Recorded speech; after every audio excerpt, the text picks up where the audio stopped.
ಸಾಗರ್ ಖಂಡ್ರೆ ಕ್ಷೇತ್ರದ ಮತದಾರರಿಗೆ ಅವಮಾನವನ್ನ ಮಾಡಲಾಗಿದೆ. ಯಾರು ಅವಮಾನ ಮಾಡಿದ್ರು, ಯಾವ ತರ ಮಾಡಿದ್ರು, ಇನ್ ಡೀಟೇಲ್ ಆಗಿ ನಿಮ್ಗೆ ಇನ್ಫಾರ್ಮೇಶನ್ ಕೊಡ್ತಾ ಹೋಗ್ತೀನಿ. ಬೀದರ್ ಮತದಾರರಿಗೆ ಜಮೀರ್ ಅಹಮದ್ ಖಾನ್ ಅವಮಾನವನ್ನ ಮಾಡಿದ್ರ? ಸಾಗರ್ ಗೆದ್ದಿದ್ದು ಕೇವಲ ಮುಸ್ಲಿಂ ಮತಗಳಿಂದ ಅಷ್ಟೇನಾ?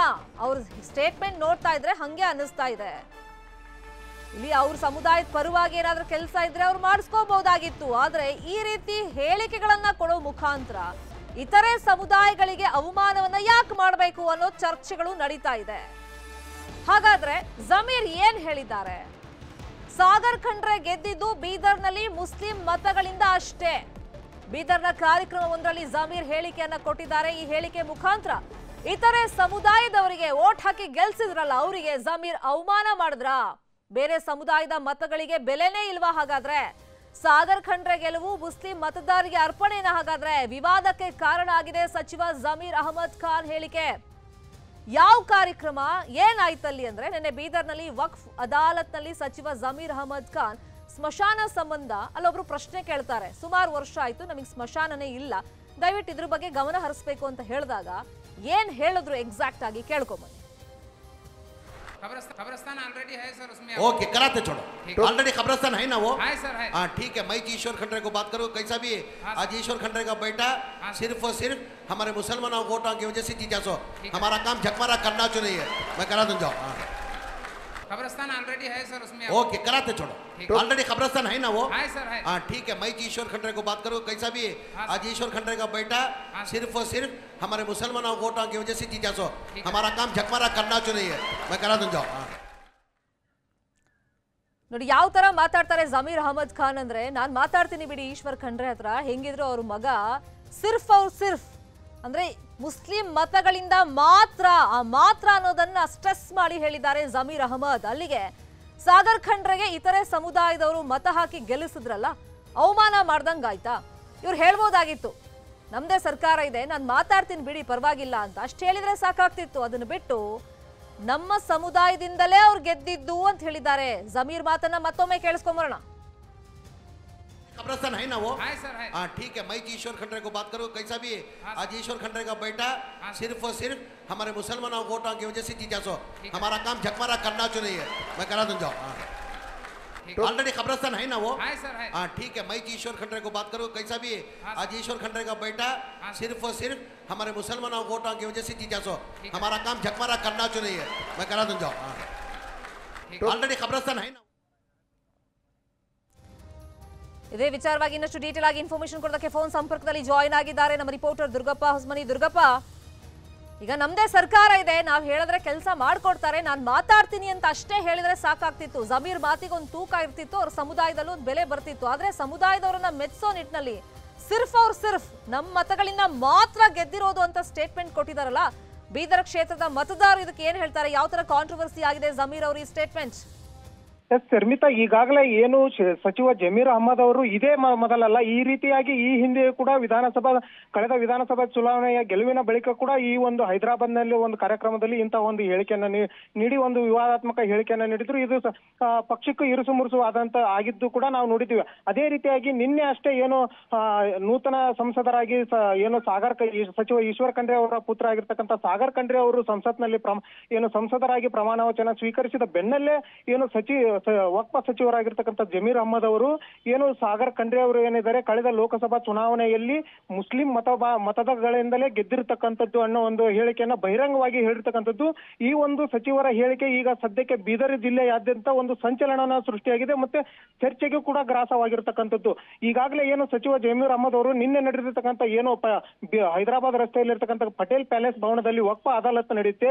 ಈ ಒಂದು ವಕ್ಫ್ ಅದಾಲತ್ ಸಂದರ್ಭದಲ್ಲಿ ವ್ಯಕ್ತಿಯೋರ್ವ ಒಬ್ರು ಏನು ಕಬ್ರಸ್ಥಾನದ ಸಂಬಂಧ ಸರ್ವೆ ನಂಬರ್ 93ರ ಕಬ್ರಸ್ಥಾನದ ಸಂಬಂಧಪಟ್ಟಂತೆ ಸಚಿವರ ಗಮನಕ್ಕೆ ತರ್ತಾರೆ. ಈ ಒಂದು ಕಬ್ರಸ್ಥಾನ ಅರಣ್ಯ ಜಾಗದಲ್ಲಿ ಇರೋ ಕಾರಣಕ್ಕೆ ಅಲ್ಲಿ ಒಂದು ಅಂತ್ಯಕ್ರಿಯೆಗೆ ಜಿಲ್ಲಾಡಳಿತ ಒಂದು ಅವಕಾಶ ಕೊಟ್ಟಿರಲ್ಲ. ಈ ಒಂದು ವಿಷಯವನ್ನ ಸಚಿವರ ಗಮನಕ್ಕೆ ತಂದಂತ ಸಂದರ್ಭದಲ್ಲಿ ಅದನ್ನ ಸಮಸ್ಯೆಯನ್ನ ಬಗೆಹರಿಸ್ತೀನಿ ಅನ್ನೋ ಒಂದು ಮಾತನ್ನ ಹೇಳಬಹುದಿತ್ತು. ಆದರೆ ಸಚಿವರು ಕಾಂಗ್ರೆಸ್ ಏನು ಸಂಸದರಿದ್ದಾರೆ, ಸಚಿವ ಈಶ್ವರ್ ಖಂಡ್ರೆ ಅವರ ಪುತ್ರ ಏನಿದ್ದಾರೆ, ಇವರು ಮುಸ್ಲಿಂ ಮತಗಳಿಂದಲೇ ಗೆದ್ದಿರ್ತಕ್ಕಂಥದ್ದು. ಮುಸ್ಲಿಮರು ಹೇಳ್ತಕ್ಕಂಥ ಕೆಲಸವನ್ನ ನಾವು ಹೇಳ್ತಕ್ಕಂಥ ಕೆಲಸವನ್ನ ಏನು ಸಾಗರ್ ಖಂಡ್ರೆ ಅವರು ಆಗಿರ್ಬೋದು, ಈಶ್ವರ್ ಖಂಡ್ರೆ ಅವರು ಆಗಿರೋದು ತಲೆಬಾಗಿ ಮಾಡಲೇಬೇಕು ಅನ್ನುವ ಒಂದು ಅರ್ಥದಲ್ಲಿ ಈಗ ಹೇಳಿರ್ತಕ್ಕಂಥದ್ದು. ಈ ಒಂದು ಆಡಿಯೋ, ಈ ಒಂದು ವಿಡಿಯೋ ಏನಿದೆ ಈಗಾಗಲೇ ಏನು ಸಾಮಾಜಿಕ ಜಾಲತಾಣದಲ್ಲಿ ವೈರಲ್ ಕೂಡ ಆಗ್ತಾ ಇದೆ. ಏನು ಗಲ್ಲಿ ಗಲ್ಲಿಯಲ್ಲಿಯೂ ಕೂಡ ಈ ಒಂದು ವಿಷಯದ ಕುರಿತು ಈಗಾಗಲೇ ಚರ್ಚೆ ಕೂಡ ಆಗ್ತಾ ಇರತಕ್ಕಂಥದ್ದು.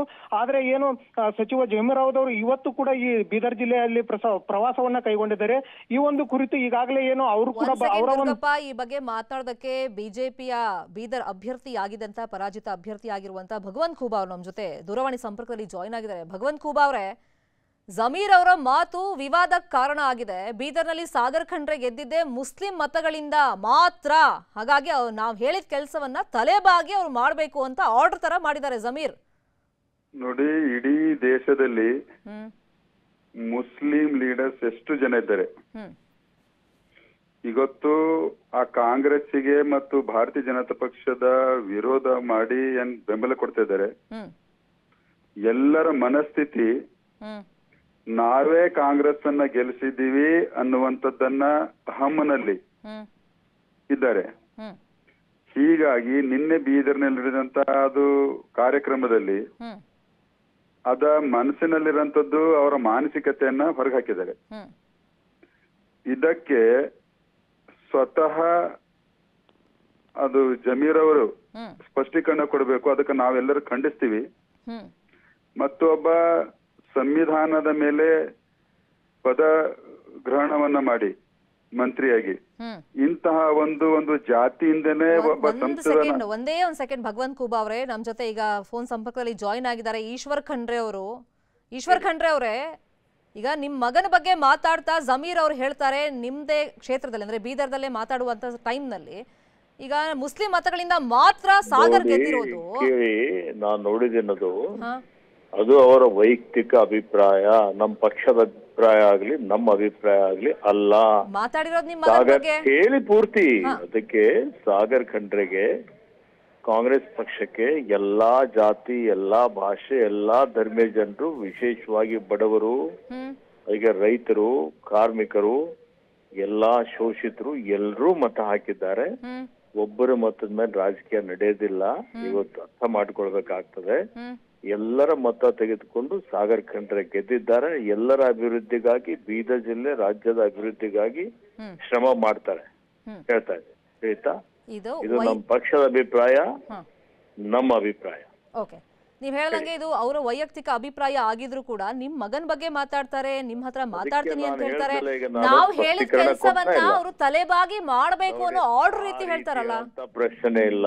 ನೋಡಿ, ಈ ಬೀದರ್ ಜಿಲ್ಲೆ ಜನರು ಏನು ಹೇಳ್ತಾರೆ, ಶ್ರೀಸಾಮಾನ್ಯ ಏನ್ ಹೇಳ್ತಾನೆ, ಶ್ರೀಸಾಮಾನ್ಯ ಹೇಳಿದಂತ ಕೆಲಸ ಕಾರ್ಯಗಳು ತಲೆಬಾಗಿ ಮಾಡ್ತಾರೆ. ಅವ್ರು ಇವ್ರು ಹೇಳಿದಂತ ಪ್ರಶ್ನೆ ಅಲ್ಲ. ಅರ್ಥ ಆಯ್ತಾ? ಈಗ ಖೂಬಾ ಅವರು ಇದ್ರು, ಅವರು ಹೇಳ್ತಾ ಇದ್ರು ಈಗ ಗೆದ್ದ ಮೇಲೆ ಕಾಂಗ್ರೆಸ್ ಅವರು ವರ್ಷನೇ ಚೇಂಜ್ ಆಗಿದೆ. ಯಾರ್ದೇನು ಚೇಂಜ್ ಆಗಿಲ್ಲ. ಯಾರು ಚೇಂಜ್ ಆಗಿದೆ, ಯಾರಿಗೆ ಯಾರು ತಿರಸ್ಕಾರ ಯಾಕೆ ಮಾಡಿದ್ರು ಅದು ಆತ್ಮಾವಲೋಕನ ಮಾಡಿಕೊಳ್ಳಿ. ಬೇರೆಯವ್ರ ಬಗ್ಗೆ ಲೆಕ್ಕ ಅಲ್ವಾ ಖೂಬಾ ಅವರೇ? ನೋಡಿ, ನಾನು ತಿರಸ್ಕಾರ ಮಾಡಿದಂತ ಇವರಿಗೆ ಯಾರು ಹೇಳಿದ್ದಾರೆ? ನಾನು ಹೇಳ್ತಾ ಇರೋದು, ಖಂಡಿಸ್ತಾ ಇರೋದು ಜಮೀರ್ ಅಹಮದನ ಸ್ಟೇಟ್ಮೆಂಟಿಗೆ. ಈಗ ಇಂತ ಅಹಂಕಾರದ ಮಾತಾಡೋದು ಬೇಡ. ನೀವೇನು ಗೊತ್ತಿಲ್ವಾ ಈಶ್ವರ್ ಖಂಡ್ರೆ ಅವರೇ? ನೋಡಿ ಪಾಪ, ನೋಡಿ ಪಾಪ, ನಾನೀಗ ಅವ್ರ ಹೇಳಿಕೆಗಳಿಗೆ ನಾನು ಯಾವುದೇ ರೀತಿ ಹೇಳಿಕೆ ಕೊಡ್ಲಿಕ್ಕೆ ತಯಾರಿಲ್ಲ. ಜಮೀರ್ ಅಹಮದ್ ಮಾತಿಗೆ ನಾನು ಖಂಡಿಸಿದ್ದೀನಿ. Okay, thank you. ತಗೊಂಡು ಈ ತರ ಆತ್ಮೂಲಕ ಯಾಕೆ ತಿರಸ್ಕಾರ? ನಿಮಗ್ ತಿರಸ್ಕಾರ ಮಾಡಿಲ್ವಾ? ನಿಮ್ ಕುಟುಂಬದಲ್ಲಿ ಕೇಳ್ತಾ ಇದ್ದೇನೆ. ನೋಡಿ, ಅದ್ರ ಬಗ್ಗೆ ನಾನ್ ಚರ್ಚೆ ಮಾಡ್ತಾ ಇಲ್ಲ. ನನ್ನನ್ನು ಉಲ್ಲೇಖ ಯಾಕೆ ಮಾಡಿದ್ರ? ಮತ್ತೆ ನಾನೇನು ಉಲ್ಲೇಖ ಮಾಡಿಲ್ಲ, ನಿಮ್ಮ ಹೆಸರು ತಗೊಂಡಿಲ್ಲ. ನಾನು ಆಂಕರ್ ಜೊತೆ ಮಾತಾಡ್ತೆ. ಆಂಕರ್ ಹೇಳಿದ್ಕೆ ನೋಡಿ, ಆಂಕರ್ ಹೇಳಿದ್ಕೆ ನಾನು ಉತ್ತರ ಕೊಡ್ತಾ ಇದ್ದೀನಿ. ಆಂಕರ್ ಹೇಳಿದ್ಕೆ ನಾನು ಸ್ಪಷ್ಟೀಕರಣ ಕೊಡ್ತಾ ಇದ್ದೀನಿ. ಅರ್ಥ ಆಯ್ತಾ? ಮಾತಾಡಿ ನನ್ನ ಜೊತೆ. ರೈಟ್. ಈಗ ನಿಮ್ಮಿಬ್ರಿಗೂ ಒಂದು ಪ್ರಶ್ನೆ, ಸ್ಮಶಾನ ಸಂಬಂಧ ಒಂದು ಪ್ರಶ್ನೆ ಕೇಳ್ತಾರೆ. ಅಲ್ಲಿ ಏನ್ ಪ್ರಾಬ್ಲಮ್ ಆಗಿದೆ? ಖಂಡ್ರೆ ಅವರೇ, ಫಸ್ಟ್ ನೀವ್ ಹೇಳಿ. ಆ ಸ್ಮಶಾನ ಸಂಬಂಧ ಅಲ್ಲಿ ಪ್ರಶ್ನೆ ಕೇಳಿದಾಗ ಆ ಸ್ಮಶಾನ ಇದೆಯಾ ಇಲ್ವಾ? ನಿಮ್ ತನಕ ಆ ವಿಷಯ ಬಂದಿತ್ತಾ ಮುಂಚೆ?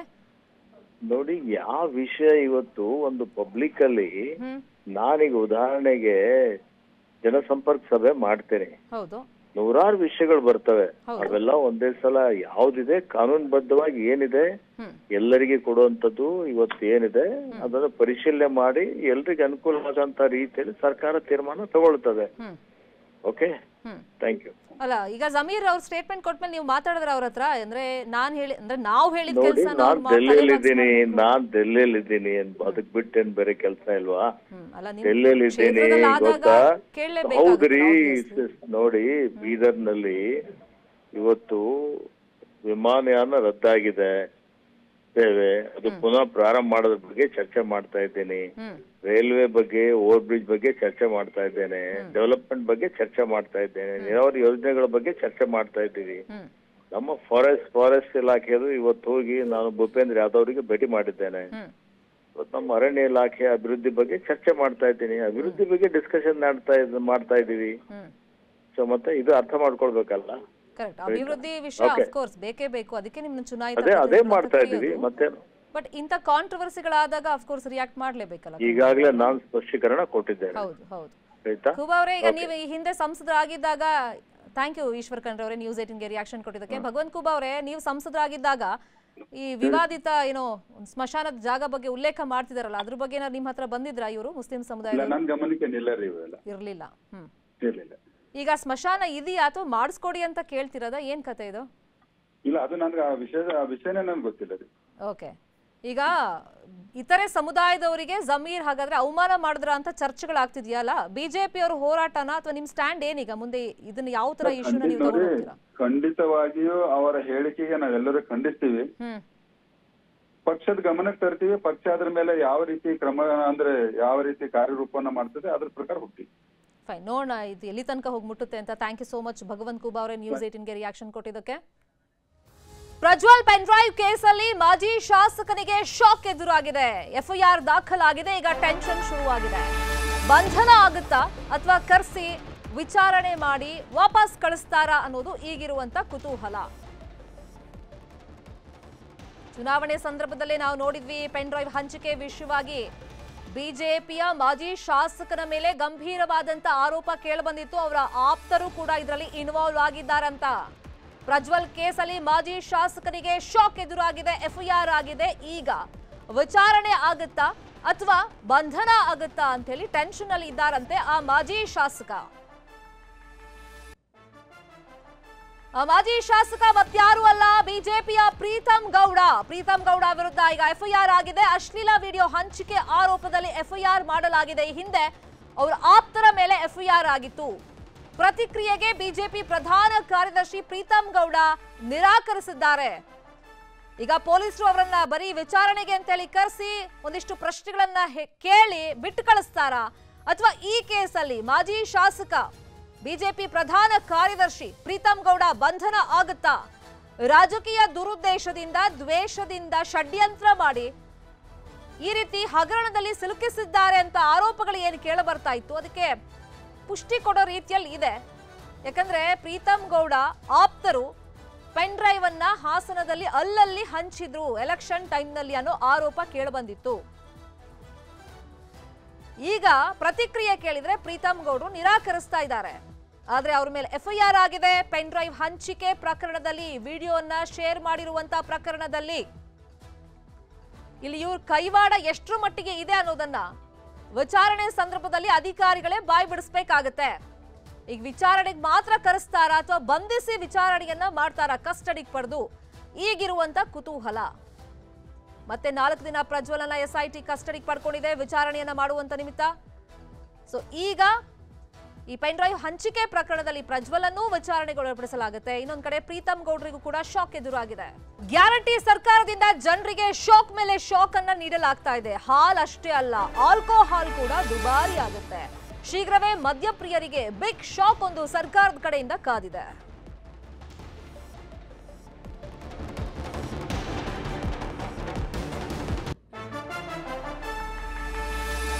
ಬಡವ ಮಧ್ಯಮ ವರ್ಗದ ಮದ್ಯಪ್ರಿಯರಿಗೆ ಶಾಕ್ ಅನ್ನ ಕೊಡೋದಕ್ಕೆ ಸರ್ಕಾರ ತಯಾರಿಯನ್ನ ಮಾಡಿಕೊಂಡಿದೆ. ಜುಲೈ 1ನೇ ತಾರೀಕಿನಿಂದಲೇ ಕಡಿಮೆ ದರದ ಲಿಕ್ಕರ್ ಭಾರಿ ದುಬಾರಿ ಆಗಲಿದೆ. 4 ರಿಂದ 5 ರೂಪಾಯಿ ಹೆಚ್ಚಳ ಮಾಡೋದಕ್ಕೆ ಸರ್ಕಾರ ತೀರ್ಮಾನವನ್ನ ಮಾಡಿಕೊಂಡಿದೆಯಂತೆ. ಶ್ರೀಮಂತ ಮದ್ಯಪ್ರಿಯರಿಗೆ ರಿಲೀಫ್ ಅನ್ನ ಕೊಟ್ಟಿದೆ ಸರ್ಕಾರ. ಅಂದ್ರೆ ಅತಿ ದುಬಾರಿ ಲಿಕ್ಕರ್ ಸ್ಕಾಚ್ ದರವನ್ನ ಇಳಿಕೆ ಮಾಡೋದಕ್ಕೆ ನಿರ್ಧಾರಕ್ಕೆ ಬಂದಿದೆಯಂತೆ ಸರ್ಕಾರ. ಜುಲೈ 1ನೇ ತಾರೀಕಿಂದ ದುಬಾರಿ ಮದ್ಯದ ಬೆಲೆ 10% ರಿಂದ 20% ದರ ಇಳಿಕೆ ಮಾಡೋದಕ್ಕೆ ನಿರ್ಧಾರಕ್ಕೆ ಬಂದಿದೆಯಂತೆ. ಒಂದ್ ಕಡೆಯಿಂದ ನಾವು ನೋಡೋದಾದ್ರೆ ನಮಗೆ ದಿನನಿತ್ಯ ಅಗತ್ಯ ವಸ್ತುಗಳು ಏನಿದೆ, ತರಕಾರಿ ಅಂತೂ ಗಗನಕ್ಕೇರಿದೆ. ಅದೇನು ಸರ್ಕಾರ ರೇಟ್ ಜಾಸ್ತಿ ಮಾಡೋದಲ್ಲ, ಆದರೆ ಬೇರೆ ಬೇರೆ ಕಾರಣಗಳಿಂದ ಈಗ ತರಕಾರಿ ರೇಟ್ ಜಾಸ್ತಿ ಇದೆ. ಇನ್ನೊಂದು ಕಡೆ ಹಾಲಿನ ದರ ಜಾಸ್ತಿ ಮಾಡಿದೆ ಸರ್ಕಾರ, ಪೆಟ್ರೋಲ್, ಡೀಸೆಲ್, ಹೀಗೆ ದಿನನಿತ್ಯ ನಮಗೆ ಅಗತ್ಯ ಇರುವ ವಸ್ತುಗಳು ಇವೆಲ್ಲವೂ ಒಂದೊಂದೇ ಬೆಲೆ ಏರಿಕೆ ಮಾಡ್ತಾ ಇದೆ ಸರ್ಕಾರ. ಈಗ ಮದ್ಯದ ಬೆಲೆ ಏರಿಕೆ ಮಾಡೋದಕ್ಕೆ ಸರ್ಕಾರ ನಿರ್ಧಾರಕ್ಕೆ ಬಂದಿದೆ. ಜುಲೈ ಮೊದಲ ವಾರದಲ್ಲೇ ಬೆಲೆ ಏರಿಕೆ ಆಗುವಂತ ಸಾಧ್ಯತೆ ಇದೆ. ಒಟ್ಟಿನಲ್ಲಿ ಲೈಫ್ ಅನ್ನೋದು ಸಿಕ್ಕಾಪಟ್ಟೆ ದುಬಾರಿ ಆಗ್ತಾ ಇದೆ. ಕಾಸ್ಟ್ಲಿ ದುನಿಯಾದಲ್ಲಿ ಜೀವನ ಮಾಡ್ತಾ ಇದೀವಿ ನಾವೆಲ್ಲ.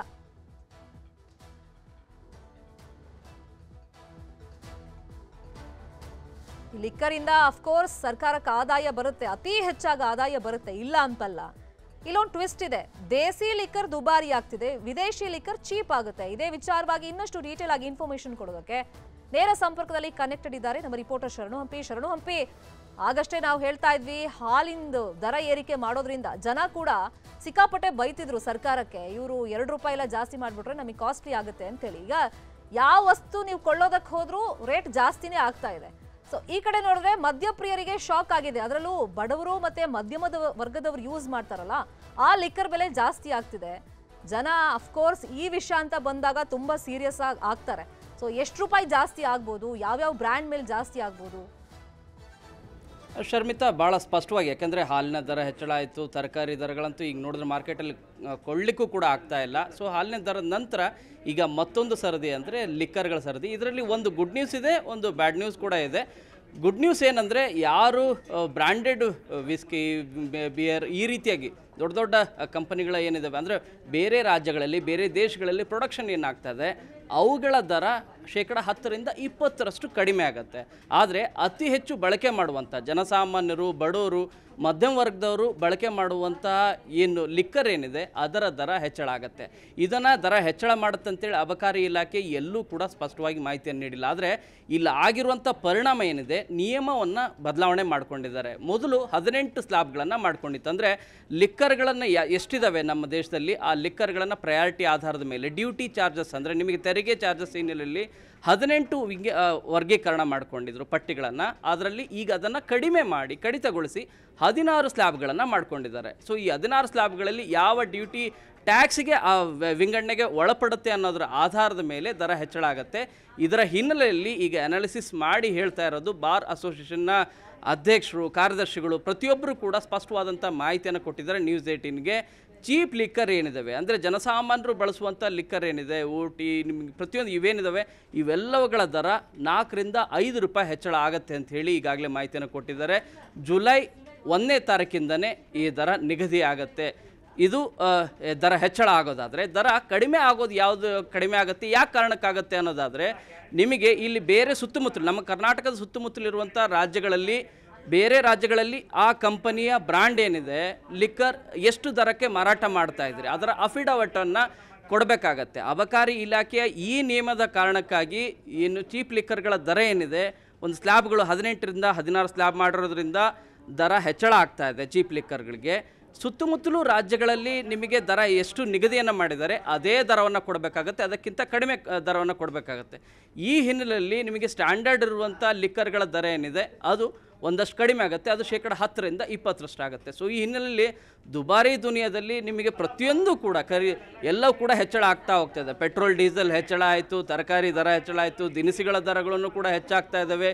ಇನ್ನು ಹಾಲು ಹೆಚ್ಚುವರಿ ಕೊಡ್ತಿದ್ದೇವೆ ಅಂಥೇಳಿ ಈಗ ಅವರು 50 ml ಅನ್ನೋ ಹಿನ್ನೆಲೆಯಲ್ಲಿ 2 ರೂಪಾಯಿ ಹೆಚ್ಚಳನ ಮಾಡ್ತಾ ಇದ್ದಾರೆ. ಸೊ ಈಗ ಜುಲೈ 1ರಿಂದ ಇವರು ಅಬಕಾರಿ ಇಲಾಖೆ ಮಾಡಿದಂಥ ಕೆಲವೊಂದಷ್ಟು ಮಾರ್ಪಾಡುಗಳು, ನಿಯಮಗಳು, ಇದರಿಂದ ಚೀಪ್ ಲಿಕ್ಕರನ್ನು ಯಾರ್ಯಾರು ಬಳಕೆ ಮಾಡ್ತಾ ಇದ್ರು ಅವರು ಮತ್ತಷ್ಟು ಹೆಚ್ಚಿನ ಮೊತ್ತವನ್ನು ಕೊಟ್ಟು ಖರೀದಿ ಮಾಡಿ ಅದನ್ನು ಬೀಳೋದೇ ಬಡವರು ಮತ್ತೆ ಮಧ್ಯಮ ವರ್ಗದವರಿಗೆ. ಶ್ರೀಮಂತರಿಗೆ ಹೆಚ್ಚಾಗ್ಲಿ ಕಮ್ಮಿ ಆಗ್ಲಿ ದರ ಅಷ್ಟಕ್ಕೆ ಫರಕ್ ಬರಲ್ಲ. ಅಂದ್ರೆ ಅವ್ರ ಲೈಫ್ ಸ್ಟೈಲಲ್ಲಿ ಏನು ವ್ಯತ್ಯಾಸಗಳು ನಡೆಯೋದಿಲ್ಲ, ಅಥವಾ ಆರ್ಥಿಕವಾಗಿನೂ ಅವ್ರಿಗೇನು ಹೊರೇನೂ ಆಗಲ್ಲ, ಅಥವಾ ಕಮ್ಮಿ ಮಾಡಿದ್ರಿಂದ ಫುಲ್ ಖುಷಿಯೇನೂ ಆಗೋದಿಲ್ಲ.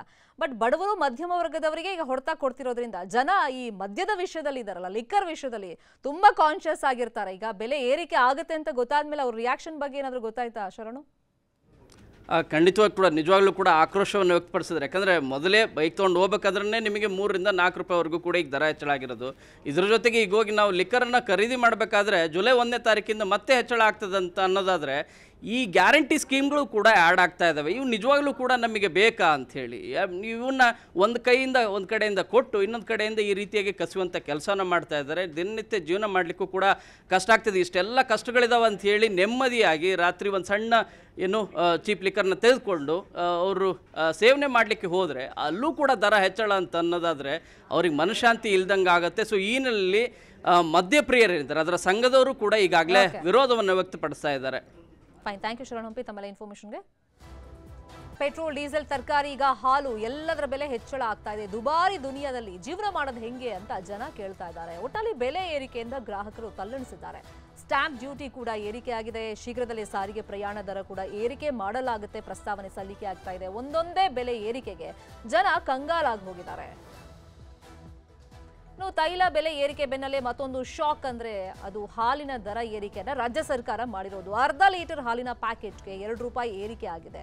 ನಾಳೆಯಿಂದ ಪರಿಷ್ಕೃತ ದರ ಜಾರಿಗೆ ಬರುತ್ತೆ. 1 ಲೀಟರ್ ಹಾಲಿನ ಪ್ಯಾಕೆಟ್ಗೂ ಕೂಡ 2 ರೂಪಾಯಿ ಏರಿಕೆ ಆಗಿದೆ. ಅರ್ಧ ಲೀಟರ್ನ 2 ಪ್ಯಾಕೆಟ್ ಖರೀದಿ ಮಾಡಿದ್ರೆ 4 ರೂಪಾಯಿ ಹೆಚ್ಚಳ ಆಗುತ್ತೆ. ಪ್ರತಿ ಪ್ಯಾಕೆಟ್ನಲ್ಲೂ ಕೂಡ 50 ml ಹೆಚ್ಚಿಸಿ 2 ರೂಪಾಯಿ ದರ ಏರಿಕೆಯನ್ನ ಸರ್ಕಾರ ಮಾಡ್ತಾ ಇದೆ. 1 ಲೀಟರ್ ಖರೀದಿ ಮಾಡಿದ್ರೂ ಕೂಡ 2 ರೂಪಾಯಿ ಏರಿಕೆ ಇರುತ್ತೆ. ಅರ್ಧ ಲೀಟರ್ನ 2 ಪ್ಯಾಕೆಟ್ ಖರೀದಿ ಮಾಡಿದ್ರೆ 4 ರೂಪಾಯಿ ಹೆಚ್ಚಳ ಆದಂತಾಗುತ್ತೆ. ಅಲ್ಲಿ ಗ್ರಾಹಕರಿಗೆ ಲಾಸ್. ಅರ್ಧ ಲೀಟರ್ದು 2 ಪ್ಯಾಕೆಟ್ ತಗೊಂಡ್ರೆ. ಹಾಲಿನ ದರ ಏರಿಕೆ ಮಾಡಿರುವಂತಹ ಸರ್ಕಾರದ ವಿರುದ್ಧ ಬಿಜೆಪಿ ನಾಯಕರು ಆಕ್ರೋಶ ವ್ಯಕ್ತಪಡಿಸಿದ್ದಾರೆ. ಪಾರ್ಲಿಮೆಂಟ್ ಚುನಾವಣೆಯಲ್ಲಿ ಕಾಂಗ್ರೆಸ್ ಸೋಲನ್ನ ಒಪ್ಪಿದ ಮೇಲೆ ಕಾಂಗ್ರೆಸ್ ಅವರು ಡಬಲ್ ಡಿಜಿಟ್ ದಾಟ್ತೀನಿ ಅಂತ ಹೇಳಿದ್ರು. ಸಿಂಗಲ್ ಡಿಜಿಟ್ಗೆ ಉಳಿದೋಯ್ತು. ಆ ಕೋಪಕ್ಕೆ ಇಡೀ ರಾಜ್ಯದಲ್ಲಿ ಬೆಲೆ ಏರಿಕೆಯ ಪರ್ವ ಶುರುವಾಗಿದೆ. ಅಂದರೆ ಇನ್ನು ಮುಂದೆ ರಾಜ್ಯದ ಜನ ಬೆಲೆ ಏರಿಕೆ ಒಂದನ್ನೇ ನೋಡಬೇಕು, ಬೇರೆ ಏನೂ ಇಲ್ಲ. ನೋ ಡೆವಲಪ್ಮೆಂಟ್, ಓನ್ಲಿ ಬೆಲೆ ಏರಿಕೆ. ಈಗಾಗಲೇ ಪೆಟ್ರೋಲ್, ಡೀಸೆಲ್ ಬೆಲೆ ಏರಿಕೆಯನ್ನ ಮಾಡಿ ಸಿಮೆಂಟ್ ಇರ್ಬೋದು, ಕಬ್ಬಿಣ ಇರ್ಬೋದು, ತರಕಾರಿ ಇರ್ಬೋದು, ರೇಷನ್ ಇರ್ಬೋದು, ಎಲ್ಲ ಬೆಲೆಗಳು ರೈಸ್ ಆಗಿದೆ. ರೈತರ ಉಳುಮೆ ಮಾಡೋಕ್ಕೂ ಬೆಲೆ ಜಾಸ್ತಿ ಆಗಿದೆ, ಟ್ರಾಕ್ಟರ್, ಡೀಸೆಲ್, ಪೆಟ್ರೋಲ್. ಈಗ ಏಕಾಏಕಿ ಸುಮಾರು ಹಾಲಿನ ದರನೂ ಕೂಡ 2 ರೂಪಾಯಿ ಜಾಸ್ತಿ ಮಾಡಿದ್ದಾರೆ. ಬೆಲೆ ಏರಿಕೆ ಅವರ ಕೊಡುಗೆಗಳು ಏನು ಅಂದರೆ ಕರ್ನಾಟಕದಲ್ಲಿ ಬೆಲೆ ಏರಿಕೆ ಮಾಡೋದೇ ಇವರ ವಿಶೇಷತೆ. ಜನರ ರಕ್ತವನ್ನು ಹೀರುವಂಥದ್ದು, ಜನರಿಗೆ ದರ ಏರಿಕೆಯ ಬರೆಯನ್ನು ಎಳೆಯೋದ್ರಲ್ಲೇ ಇವರ ಕೊಡುಗೆ ಒಂದು ಪ್ರಾಮಾಣಿಕ ಕೊಡುಗೆ, ಪ್ರಾಮಾಣಿಕ ಗ್ಯಾರಂಟಿ ಅಂತ ಏನಾದ್ರು ಕೊಡ್ತಿರೋ ಇಡೀ ನಾಡಿನ ಜನಕ್ಕೆರು ದರ ಏರಿಕೆ, ಹಣದುಬ್ಬರ. ಕಮ್ಮಿ ಹಾಲು ಕುಡಿಯೋರ್ಗು, ಬಡವ್ರಿಗೂ ನೀವು ತಗೊಳ್ಳೋರಿಗೆ ಅರ್ಧ ಲೀಟ್ರಿಗೂ 2 ರೂಪಾಯಿ, 1 ಲೀಟ್ರಿಗೂ 2 ರೂಪಾಯಿ. ಸೊ ಈ ರೀತಿ ದರ ಹೆಚ್ಚಿಕೆಯನ್ನು ಮಾಡಿ ಆಲ್ರೆಡಿ ಸಂಕಷ್ಟದಲ್ಲಿ, ಈಗಾಗಲೇ ಸಂಕಷ್ಟದಲ್ಲಿರುವಂಥ ಜನರನ್ನ ಇನ್ನೂ ಸಂಕಷ್ಟಕ್ಕೆ ಸಿಲುಕಿಸುವಂಥ ಕೆಲಸವನ್ನ ಇವತ್ತು ಬಹಳ ಪ್ರಾಮಾಣಿಕವಾಗಿ ಮಾಡಿರುವಂಥದ್ದು ಈ ಕಾಂಗ್ರೆಸ್ ಸರ್ಕಾರ. ಹಾಗಾಗಿ ಈ ಭ್ರಷ್ಟ ಕಾಂಗ್ರೆಸ್ ಸರ್ಕಾರ ಜನವಿರೋಧಿಯಾಗಿ ಅಭಿವೃದ್ಧಿ ಶೂನ್ಯ ಮಾಡಿರುವಂಥ ಈ ಕಾಂಗ್ರೆಸ್ ಸರ್ಕಾರದ. ಇನ್ನು ಹಾಲಿನ ಬೆಲೆ ಏರಿಕೆ ಬಗ್ಗೆ ಬೆಳಗಾವಿಯ ನಾಗರಿಕರು ಏನು ಹೇಳ್ತಾರೆ, ನಮ್ಮ ಪ್ರತಿನಿಧಿ ಚಂದ್ರಕಾಂತ್ ಸುಗಂಧಿ ಮಾತನಾಡಿಸಿದ್ದಾರೆ, ನೋಡೋಣ. ರಾಜ್ಯ ಸರ್ಕಾರ 5 ಗ್ಯಾರಂಟಿ ಕೊಟ್ಟ ಖುಷಿಯಲ್ಲಿತ್ತು. ಆದರೆ ಈಗ ಬೆಲೆ ಏರಿಕೆಯಿಂದ ಸಾಮಾನ್ಯ ಜನರು ತತ್ತರಿಸುವ ಸ್ಥಿತಿ ನಿರ್ಮಾಣವಾಗಿದೆ. ಕಳೆದ ವಾರವಷ್ಟೇ ಪೆಟ್ರೋಲ್ ಮತ್ತು ಡೀಸೆಲ್ ಬೆಲೆಯನ್ನ ಏರಿಕೆಯನ್ನ ಮಾಡಿತ್ತು. ಈಗ ಹಾಲಿನ ಮೇಲೆ 2 ರೂಪಾಯಿ ದರವನ್ನು ಏರಿಕೆ ಮಾಡುವ ಮೂಲಕ ಗ್ರಾಹಕರಿಗೆ ಬರೆ ನಡೆದಿದೆ. ಈ ಬಗ್ಗೆ ಮಾತಾಡಕ್ಕೆ ಬೆಳಗಾವಿಯ ಗೃಹಿಣಿಯರು ನಮ್ಮ ಜೊತೆಗಿದ್ದಾರೆ. ಮೇಡಮ್, ಎಷ್ಟು ಪರಿಣಾಮ ಆಗುತ್ತೆ ಈ 2 ರೂಪಾಯಿ ಏರಿಕೆಯಿಂದ? 2 ರೂಪಾಯಿಯಿಂದ ನಾವು ನಮ್ಮಂತ ಗೃಹಿಣಿಯರಿಗೆ 1 ರೂಪಾಯಿನೂ ತುಂಬಾ ಬೆಲೆ ಬಾಳದು. ಅದರಲ್ಲಿ ಹಾಲಿನ ಬೇರೆ ನೀವು ಜಾಸ್ತಿ ಮಾಡಿರಿ ಅಂದ್ರೆ ನಾವು ಏನ್ ಮಾಡ್ಬೇಕು ಅನ್ನೋದೇ ನಮ್ಗೆ ಗೊತ್ತಾಗ್ತಾ ಇಲ್ಲ. ಇಂತ ಮೋಸದ ಸರ್ಕಾರ ಇದು, ಲೂಟಿ ಸರ್ಕಾರ, ಕಾಂಗ್ರೆಸ್ ಸರ್ಕಾರ. ಈಗ ಕಳೆದ ವಾರ ಪೆಟ್ರೋಲ್ ಡೀಸೆಲ್ ಆಯ್ತು, ಈಗ ಹಾಲಿನ ಬೆಲೆ ಯಾವ ರೀತಿ ನಿಮಗೆ ತೊಂದರೆ ಆಗುತ್ತೆ? ಈಗ ಪೆಟ್ರೋಲ್ ಡೀಸೆಲ್ ಆತನು ಕೂಡ ಇನ್ನೂ ನಾವು ಕವರ್ ಆಗ್ತಿದ್ವು ಅನ್ನೋಷ್ಟಿಗೆ ಅಂದ್ರೆ ಹಾಲಿನ ಬೆಲೆ ಹೆಚ್ಚು ಮಾಡಿದ್ರು. ಹಾಲಂತೆ ಅನಿವಾರ್ಯ ಐತೆ, ಎಲ್ಲರಿಗೂ ಬೇಕು. ಸಣ್ಣ ಮಕ್ಕಳಿಗೆ ಅದು ಎಲ್ಲ ಹಾಲು ಇಲ್ದೇ ನಡೆಯೋದಿಲ್ಲ. ನಾವು ತುಟ್ಟಿ ಆದರೂ ತಗೋಬೇಕು. ಈಗ ಅವ್ರೇನು ಫ್ರೀ ಭಾಗ್ಯ ಮಾಡಿದಾರೋ ಅದರಿಂದ ನಾವು ಏನು ಭಾಳ ಬೇಜಾರಾಗೈತಿ. ಈ ನಮಗೆ ಫ್ರೀ ಭಾಗ ತೆಗೆದು ಬಿಡ್ರಿ, ಮತ್ತು ಫ್ರೀ ಬಸ್ಸನ್ನು ಬೇಡ. ಹಾಲಿಂದ ಬೆಲೆ ಜಾಸ್ತಿ ಮಾಡಿ ಭಾಳ ನಮ್ಮ ಬಡ ಜನರ ಮೇಲೆ ಭಾಳ ಅನ್ಯಾಯ ಮಾಡಿದಾರ ಅವ್ರ. ಈಗ ಅದು ಬೇಡ ನಮ್ದು ಅವ್ರು 2,000 ಕೊಟ್ರು ನಮ್ಮ 4,000 ಹೊಂಟಿದಾವು. ಅದು ನಮಗೇನು ಉಪಯೋಗ ಆಗಂಗಿಲ್ಲ. ಸಾಮಾನ್ಯ ಜನರಿಗೆ ಹಾಲಿಂದ ಈಗ ಡೈಲಿ ಅದರಿಂದಾನೇ ಅವ್ರ ಪರಿಸ್ಥಿತಿಯೇ ಇದನ್ನಿರ್ತೈತಿ. ಯಾವಾಗೂ ಡೈಲಿ ಹಾಲು ಬೇಕೇ ಬೇಕು. ಬಡ ಜನರಿಗೆ ಮಾತ್ರ ತೊಂದರೆ ಆಗೋದು. ತಿಂಗಳಿಗೆ 600 ರೂಪಾಯಿ ಜಾಸ್ತಿ ಅಂದ್ರೆ ಅವ್ರು ಎಲ್ಲಿಂದ ತರಬೇಕು? ಬಸ್ಸು ಫ್ರೀ ಬೇಡ, ಏನೂ ಫ್ರೀ ಬೇಡ. ಇವ್ರದ್ದು ಎಲ್ಲ ರೇಟನ್ನ ನಮಗೆ ಕಡಿಮೆ ಮಾಡಬೇಕು. ಇಲ್ಲ ಕಾಂಗ್ರೆಸ್ ಸರ್ಕಾರಕ್ಕೆ ನಾವು ಧಿಕ್ಕಾರ ಹೇಳ್ತೀವಿ. ಮೇಡಮ್, ಈಗ ಹಾಲಿನ ದರದಿಂದ ಏನು ಸಮಸ್ಯೆ ಆಗ್ತದೆ? ಹಾಲಿನ ದರದಿಂದ ಸಾಮಾನ್ಯ ಜನರಿಗೆ ಬಹಳ ತೊಂದರೆ ಆಗ್ತಾ ಉಂಟು ಸರ್. ಯಾಕಂದ್ರೆ 2 ರೂಪಾಯಿ ಜಾಸ್ತಿ ಅಂದ್ರೆ ತಿಂಗಳಿಗೆ 600 ರೂಪಾಯಿ ಜಾಸ್ತಿ ಆದಂಗಾಯ್ತು. ಬಡ ಜನರಿಗೆ ಅವ್ರಿಗೆ ಪೇಮೆಂಟ್ ಜಾಸ್ತಿ ಆಗೋದಿಲ್ಲ. ಅವ್ರಿಗೆ 600 ರೂಪಾಯಿ ಅಂದ್ರೆ ಬಹಳನೇ ದೊಡ್ಡದು ಸರ್ ಅದು. ಮತ್ತೆ ಮಿಡಲ್ ಕ್ಲಾಸ್ ಫ್ಯಾಮಿಲಿಯರಿಗೆ ಬಹಳ ಪ್ರಾಬ್ಲಮ್ ಆಗ್ತದೆ. ದೊಡ್ಡ ಮಂದಿಗೆ ಏನೋ ಅನ್ಸೋದಿಲ್ಲ ಸರ್. ಇವರು ಪೆಟ್ರೋಲ್ 3 ರೂಪಾಯಿ ಏರಿಸಿದ್ರು, ಡೀಸೆಲ್ ಏರಿಸಿದ್ರು, ಈಗ ಹಾಲಿನ ರೇಟ್ ಏರಿಸಿದ್ರು. ಈಗ ದಿನೋಪಯೋಗಿ ವಸ್ತುನೇ ಇವ್ರು ರೇಟ್ ಏರಿಸ್ತಾ ಇದ್ರೆ ಇವ್ರದ್ದು 2,000 ಕೊಟ್ಟಾದ್ರೂ ಏನು ಉಪಯೋಗ ಉಂಟು? ಅವ್ರಿಗೆ 2,000 ಕೊಡ್ಲಿಕ್ಕೆ ಕಮ್ಮಿ ಬೀಳ್ತದಂತ ಇಲ್ಲಿ ಏರಿಸಿದ್ರೆ ಏನು ಉಪಯೋಗ ಉಂಟು? ಬಡ ಜನರಿಗೆ ಏನ್ ಮಾಡ್ದಂಗಾಯ್ತು ಇವ್ರ ಸರ್ಕಾರ ಬಂದು ಏನೂ ಉಪಯೋಗ ಇಲ್ಲ ಸರ್. ಹಾಲಿನ ಹಾಲ ಇಳಿಸಬೇಕು, ಡೀಸೆಲ್ ಪೆಟ್ರೋಲ್ ಇಳಿಸಬೇಕು ಸರ್. ದಿನೋಪಯೋಗಿ ವಸ್ತು ಉಂಟು ಸರ್, ಅದು ಕಮ್ಮಿ ಮಾಡಬೇಕು ರೇಟ್. ಅದು ಇದಿಷ್ಟೇನಂದ್ರೆ ಬೆಳಗಾವಿಯ ಗೃಹಿಣಿಯರು ಮತ್ತು ಏನು 1 ಲೀಟರ್ಗೆ 2 ರೂಪಾಯಿ ಏರಿಕೆಯಿಂದ ಸುಮಾರು ಒಂದು ತಿಂಗಳಿಗೆ 600ರಿಂದ 800 ರೂಪಾಯಿ ಹೆಚ್ಚಾಗುತ್ತೆ. ಈ ಹಣವನ್ನ ನಾವು ಎಲ್ಲಿ ಹೊಂದಿಸೋದು ಅಂತಕ್ಕಂಥದ್ದು ಆತಂಕವನ್ನ ವ್ಯಕ್ತಪಡಿಸ್ತಾ ಇದ್ದಾರೆ. ಕ್ಯಾಮರಾಮನ್ ರವಿ ಜೊತೆ ಚಂದ್ರಕಾಂತ್ ಸುಗಂಧಿ, ನ್ಯೂಸ್ 18 ಕನ್ನಡ, ಬೆಳಗಾವಿ. ಇವಿಷ್ಟು ಸದ್ಯದ ನ್ಯೂಸ್ ಅಪ್ಡೇಟ್ಸ್. ನೋಡ್ತಾರೆ ನ್ಯೂಸ್ 18 ಕನ್ನಡ. ಜಾಲ ನಮ್ಮದು, ಬಲ ನಿಮ್ಮದು.